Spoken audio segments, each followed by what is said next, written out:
Hi, I'm Ray Majors Wildman, CEO of All the Way Success, and we help entrepreneurs and independent service professionals who may be struggling or stuck and not growing as fast as they would like by giving them the tools, the strategies, as well as the support that they need to move from possibility to profitability.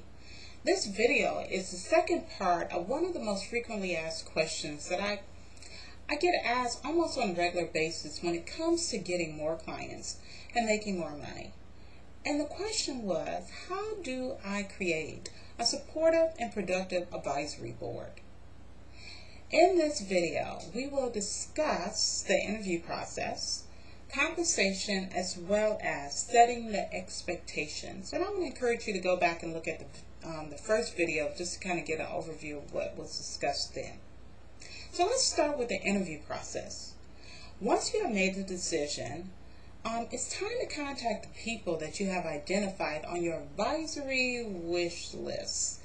And I would start by telling them how much respect you have for their expertise and to introduce your company and yourself with the hope that they would agree to become a strategic advisor.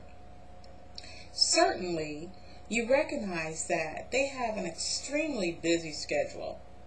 But given that once they know your story, they will be interested in finding out more. Next, you want to schedule an appointment at a mutually convenient time. And the process will accomplish several things.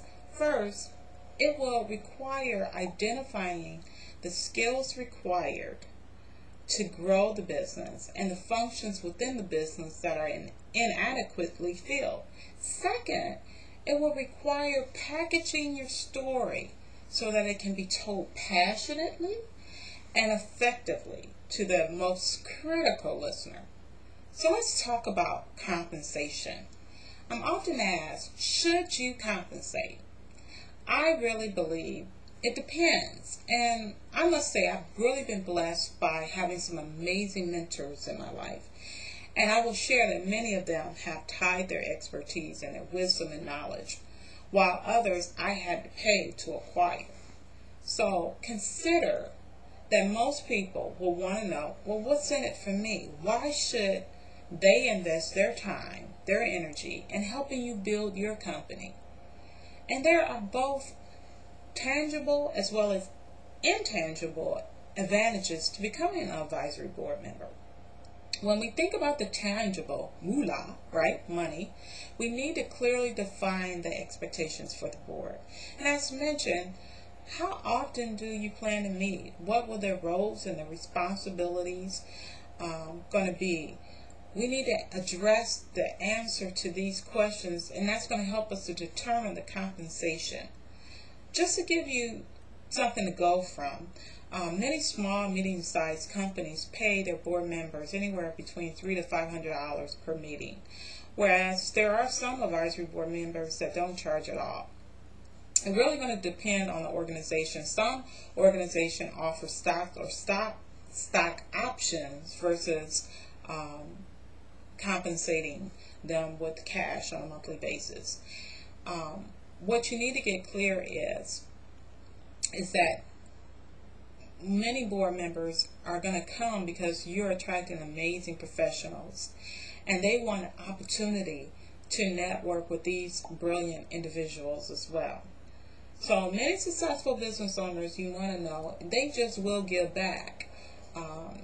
I go back to what I said before. I have a lot of mentors in my life who have gifted me, and that's because someone was a mentor to them. And so they have a heart to give back when they reach a certain level. So let's consider the expectations for the board. You want to get clear as to how often they're going to meet. And we talked about that earlier. This is going to help you in the recruiting process. Keep in mind that you want successful people to support you. So frankly speaking, successful people are normally busy people. So remember that when establishing the commitment you wish to attain from them. If you are meeting too often, you will not have enough time That's the other thing you want to keep in mind, to implement and execute on the things that were discussed during the meetings. So you may want to start out by asking for maybe 15 minutes per meeting. I would encourage you to look at a communication method that is most convenient for them. And it could be via the telephone, email, Skype, conference call. My recommendation would be to meet on a quarterly basis. And then as the company gets established, you may consider looking at meeting biannually.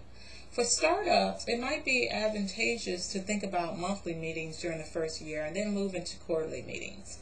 I would also encourage you to establish your agreement in writing. I'm a big stickler. Any agreements that you have need to be in the writing.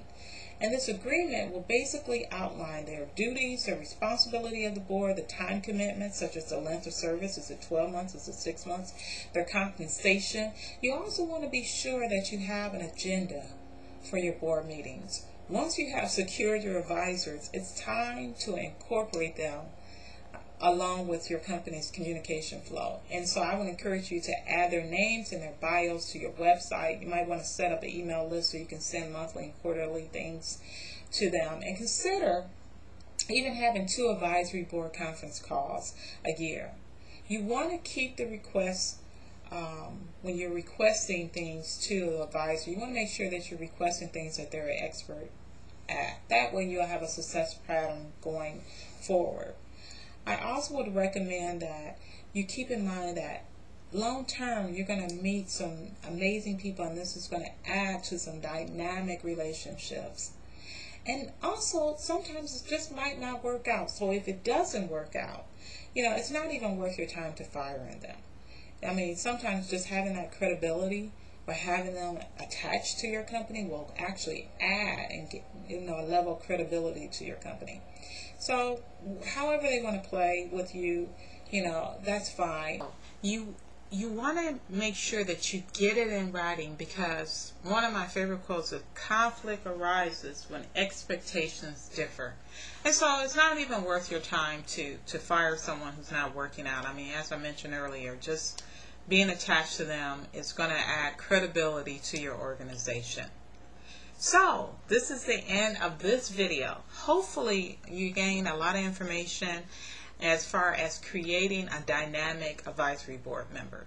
If you like this video, we have several more where this came from. So I would encourage you to go to www.businessstrategycoach.com, and what you want to do is you want to go ahead and sign up for the free video series. And as a bonus for doing this, we'll send to you a free ebook entitled The 10 Deadliest Things That All Business Owners Must Know. This is Ray Matrix Wildman, committed as always to moving you and your business from possibility to profitability. We will see you hopefully on the next video. Bye.